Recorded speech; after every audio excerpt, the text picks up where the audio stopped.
Hello guys, welcome back to my channel. আজকের ভিডিওতে যে টপিকটা নিয়ে ডিসকাস করব সেটা হচ্ছে ইম্পর্টেন্ট কতগুলো নিউজ এবং আজকে রিটেল ট্রেডারদের অ্যাকচুয়ালি কতটা ভুল ডিসিশন হয় এবং রিটেল ট্রেডাররা কতটা অজ্ঞ হয় এবং কি কারণে তারা ট্র্যাপড হয় সেই বিষয়টা নিয়ে আজকের ভিডিওর শেষে আমি একদম ডিসকাশনটা করব এবং এটা একদম আপনার চোখে জল করে দেখিয়ে দেবে যে অ্যাকচুয়ালি এরা কী ভুল করে বেশিরভাগ রিটেল ট্রেডার।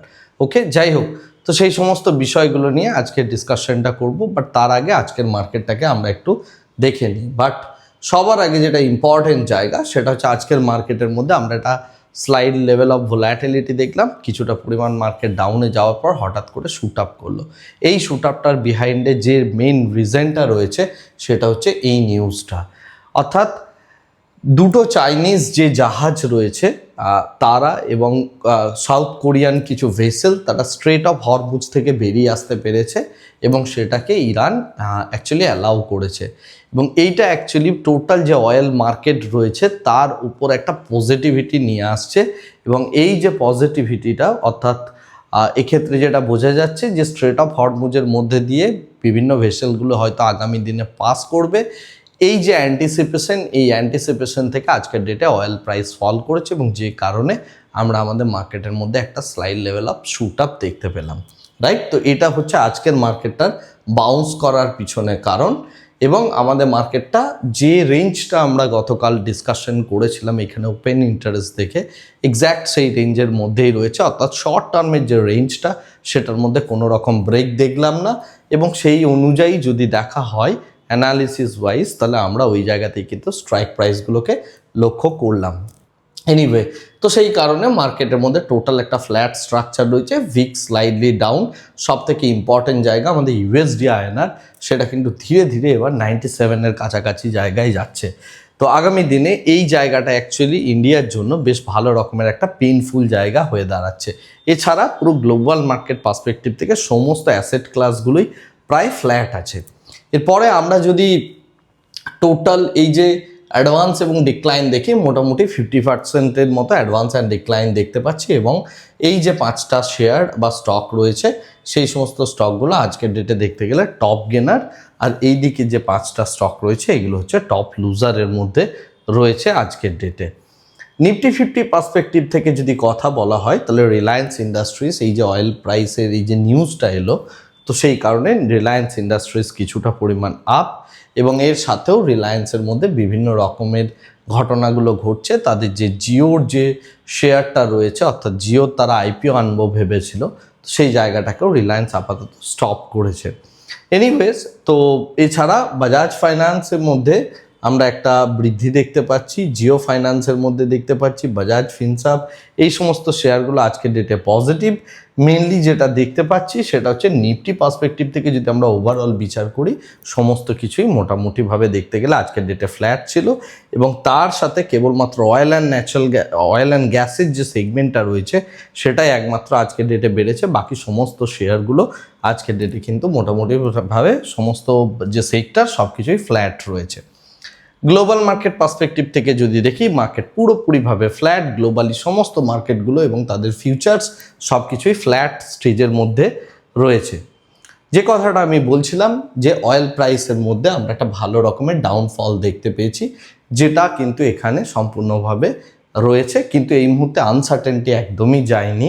তো আনসার্টেনটি যায়নি সেটার প্রমাণ আমরা এখানে দেখতেই পাচ্ছি এবং অয়েল প্রাইস এখন অবধি দেখতে গেলে $100 উপর মোটামুটিভাবে ট্রেড হচ্ছে। যাই হোক, এরপরে নিফটির যদি আমরা ওপেন ইন্টারেস্ট দেখি, গতকাল যে রেঞ্জটা বলেছিলাম সেই রেঞ্জের মধ্যেই মার্কেটকে আমরা থাকতে দেখলাম এবং এই জায়গার মধ্যে আমাদের ওপেন ইন্টারেস্টের যে বিল্ড আপ সেই বিল্ড আপটা আরও হতে দেখলাম। আর লং রেঞ্জের যে আমাদের রেঞ্জ সেটা মোটামুটিভাবে এই মুহূর্তে 23,500 থেকে শুরু করে 24,000-এর মধ্যে শিফট করেছে, অর্থাৎ যেটা মিনিং দাঁড়াচ্ছে সেটা হচ্ছে যে নিচের দিকে কিন্তু আমার স্ট্রং সাপোর্ট তৈরি হতে দেখছি। তো মার্কেটের মধ্যে যে খুব ডিপ লেভেলের যে একটা ডাউনফল হবে সেটা কিন্তু আমি এই মুহূর্তে অ্যাটলিস্ট এক্সপেক্ট করছি না। Market side way to slightly bullish হওয়ার প্রবণতাটা ধীরে ধীরে বাড়ছে। ওকে, তো এটা মার্কেটের আপাত দৃষ্টিতে দেখতে গেলে নিফটির স্ট্রাকচারটার মধ্যে আমরা এই জিনিসটা দেখতে পাচ্ছি। এরপরে আমি আসছি কতগুলো ইম্পর্টেন্ট নিউজে। প্রথম কথা হচ্ছে যে মিডল ইস্টের যে ওয়ারের টেনশন, সেই টেনশন কন্টিনিউয়াসলি বাড়ছে। দুটো এরকমভাবে জাহাজকে তারা ছাড়লেও এখানে ইউএস কিন্তু আবার নতুন করে বিভিন্ন রকম যে অ্যাটাকগুলো আছে সেই অ্যাটাকগুলো করবে, এরকম একটা বিষয় দেখা যাচ্ছে। সুতরাং এই জায়গাতে এখনও আনসার্টেনটিটা রয়েছে, যে আনসার্টেনটিটা অ্যাকচুয়ালি আমাদের যে অয়েল প্রাইস বলুন বা টাকার যে ভ্যালুটা পড়ছে সেই দুটো জিনিসকেই কিন্তু কন্ট্রিবিউট করছে। সেকেন্ড যে বিষয়টা ইম্পর্টেন্ট সেটা হচ্ছে সেন্ট্রাল ব্যাংক ইউএসের যে বন্ডের এক্সপোজার আছে সেটা সম্পূর্ণভাবে এই ক্ষেত্রে ডাউন করেছে। অর্থাৎ মানে চায়না এবং জাপানের যে সেন্ট্রাল ব্যাংক রয়েছে তারা কিন্তু ইউএস বন্ডকে ধীরে ধীরে এবার সেল করতে শুরু করেছে এবং ইউএসের যে 30 ইয়ারের বন্ডের যে ইল্ড রয়েছে সেটা 2008 ক্রাইসিসের সময় যে লেভেলে উঠেছিল এক্স্যাক্ট সেই লেভেল অবধি বা তার থেকেও বেশি জায়গায় চলে যাচ্ছে। তো এটা একটা বড় রকমের আনসার্টেনটি দেখা যাচ্ছে। আগামী দিনে ফেড এই জায়গায় কি করছে সেটা আমাদের দেখতে হবে। নেক্সট যে বিষয়টা ইম্পর্টেন্ট সেটা হচ্ছে ইন্ডিয়ার যে অ্যাভিয়েশন সেক্টর রয়েছে, অর্থাৎ যে এই ফ্লাইট উঠছে, এই যে ফ্লাইটের যে সেক্টরটা রয়েছে, এই অ্যাভিয়েশন সেক্টরের মধ্যে একটা বড় রকমের আনসার্টেনটি রয়েছে। এ জায়গায় উল্লেখযোগ্য যে বিষয়টা সেটা হচ্ছে যে টাটা যে এয়ার ইন্ডিয়াকে অধিগ্রহণ করেছিল, এয়ার ইন্ডিয়াতে এই কোয়ার্টারে যদি দেখা হয় হিউজ পরিমাণে লস হচ্ছে। টিসিএস যতটা পরিমাণ প্রফিট করেছে, টাটার দিক থেকে দেখতে গেলে এয়ার ইন্ডিয়া ততটা পরিমাণে লস করে পুরো জিনিসটাকে কম্পেনসেট করেছে। তো সেই জায়গা থেকে দেখতে গেলে এই ওয়েস্ট এশিয়ার যে টেনশন এটা কিন্তু সম্পূর্ণভাবে ইন্ডিয়ার অ্যাভিয়েশন যে সেক্টরটা রয়েছে সেই সেক্টরটার উপর পুরোপুরিভাবে এখন অবধি নেগেটিভ ইম্প্যাক্ট নিয়ে আসছে এবং এটা নিয়ে আমাদের যে অ্যাভিয়েশন মিনিস্টার রয়েছেন তারা প্রত্যেকেই কিন্তু রীতিমতো টেনশনে রয়েছেন। যাই হোক, নেক্সট যে বিষয়টা ইম্পর্টেন্ট সেটা হচ্ছে মেলোডি ইস্যু, যেটা ভাইরাল মোমেন্টস হয়েছে। অর্থাৎ আমাদের প্রাইম মিনিস্টার তিনি melody chocolate, Parle melody chocolate actually gift করেছেন মেলোনিকে, অর্থাৎ ইতালিয়ান প্রাইম মিনিস্টারকে। এই জায়গায় সবথেকে ইম্পর্টেন্ট যেটা বিষয় সেটা হচ্ছে এই চকলেটটা গিফট করার প্রভাবে যেটা দেখা গেল সেটা হচ্ছে পার্লে ইন্ডাস্ট্রির যে শেয়ার রয়েছে সেটা 5%-এর ওপর বেড়ে গিয়ে একটা আপার সার্কিট হিট করলো। এখন এই জায়গাতেই হচ্ছে রিটেল প্লেয়াররা কতটা বোকা হয় বা কতটা অজ্ঞ হয় তার একটা বড় রকমের প্রমাণ এই ইভেন্টটা দেখায়। তার কারণ হচ্ছে ডেফিনেটলি এক্ষেত্রে প্রাইম মিনিস্টারের এই যে স্টেপটা এটা পার্লে ইন্ডাস্ট্রির জন্য বেস্ট একটা মার্কেটিং মোমেন্ট, রাইট? কারণ কোনো একটা প্রাইম মিনিস্টার প্লাস দুটো দেশের প্রাইম মিনিস্টার মিলে একটা প্রোডাক্টকে প্রমোট করছে এইটা এবং ফ্রি অফ কস্ট করছে কোনো মার্কেটিং বাজেট ছাড়া, এটা ডেফিনেটলি পার্লের জন্য একটা খুবই ভালো ইম্পর্টেন্ট জায়গা এবং এই এত বড় মার্কেটিং বুস্টার জেনারেলি যে কোনো মানে ইন্ডাস্ট্রিয়ালিস্ট বলুন বা বিজনেস বলুন তিনি পেতে চান। কিন্তু প্রবলেমটা এই জায়গায় যে পার্লে প্রোডাক্টটা মানে শোকেস করানো হয়েছে সেটা যে কোম্পানির, অর্থাৎ যে পার্লে কোম্পানির আর পার্লে ইন্ডাস্ট্রিজ, দুটো কোম্পানি সম্পূর্ণ আলাদা। পার্লে ইন্ডাস্ট্রিজ যেটার শেয়ার আজকের ডেটে 5% বেড়েছে সেটা সম্পূর্ণভাবে ইনফ্রাস্ট্রাকচার রিলেটেড কাজ করে, তারা বিস্কুট চকলেট ইত্যাদি বেচে না, অর্থাৎ এফএমসিজি সেগমেন্টে কাজ করে না। কিন্তু রিটেল ইনভেস্টাররা এই জায়গাটাকে সম্পূর্ণ মিসরিড করে পার্লে ইন্ডাস্ট্রিজের যে শেয়ার রয়েছে সেটাকে 5% আপার সার্কিটে নিয়ে গেল। অর্থাৎ এই জায়গাতে তারা কিন্তু মানে ট্র্যাপড হলোই বলা যেতে পারে।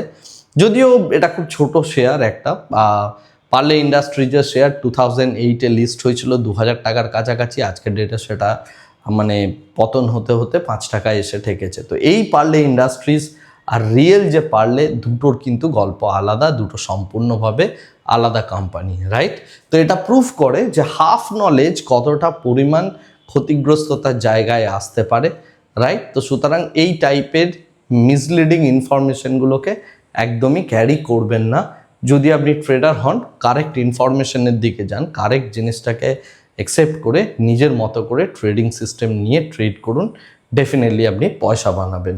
এনিওয়ে, নেক্সট যে বিষয়টা ইম্পর্টেন্ট, জাইদাস লাইফ সায়েন্স, অর্থাৎ এটা একটা ফার্মা সেগমেন্টের স্টক বা শেয়ার। তারা কিন্তু স্পেশালিটি এবং রেয়ার ডিজিজের যে সমস্ত মার্কেট রয়েছে সেই মার্কেটটাতে তারা ধীরে ধীরে এক্সপ্যানশন করছে এবং এই জায়গায় তারা নতুন ইউএসএ কোম্পানি অ্যাকুইজিশনের দিকে যাচ্ছে।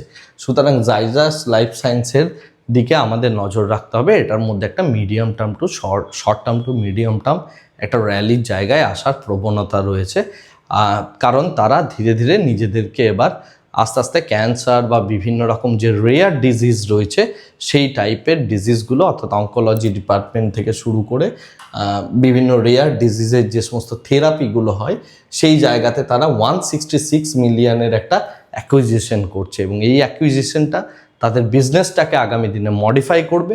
তো medium term to long term perspective যদি আপনার ভিউ থাকে, অবশ্যই জাইডাস লাইফ সায়েন্সকে দেখবেন এবং সেই জায়গা থেকে আপনি এই শেয়ারটাকে কারেক্ট ভ্যালুয়েশনে পাওয়ার জন্য নিজের মতো করে অ্যানালিসিস করুন। তার জন্য আমার ভ্যালু ইনভেস্টিংয়ের যে প্যারামিটারগুলো দিয়েছি সেগুলোকে আপনি ইউজ করতে পারেন, বা নিজের মতো যদি আপনি টেকনিক্যাল অ্যানালিসিস করেন টেকনিক্যাল অ্যানালিসিস করে করতে পারেন। আমি জাস্ট ইনফরমেশনটা আপনার সাথে শেয়ার করলাম এবং শেয়ারটার মধ্যে medium term to long term একটা বুলিশনেস থাকার চান্সেস বাড়ছে। Last but not the least, সব থেকে ইম্পর্টেন্ট নিউজ আজকের দিনে সেটা হচ্ছে ইন্ডিয়া ওয়েদার ট্রেডিং কন্ট্রাক্ট এনেছে। এক্ষেত্রে অনেকেই অবাক হয়ে যেতে পারেন। বিদেশে বা যে সমস্ত কান্ট্রিগুলো ট্রেডিংয়ে অনেকটা বেশি পরিমাণ অ্যাকচুয়ালি অ্যাডভান্স, সেই সমস্ত কান্ট্রিগুলোতে প্রত্যেকটা প্রোডাক্টের উপরই ডেরিভেটিভ কন্ট্রাক্ট থাকে।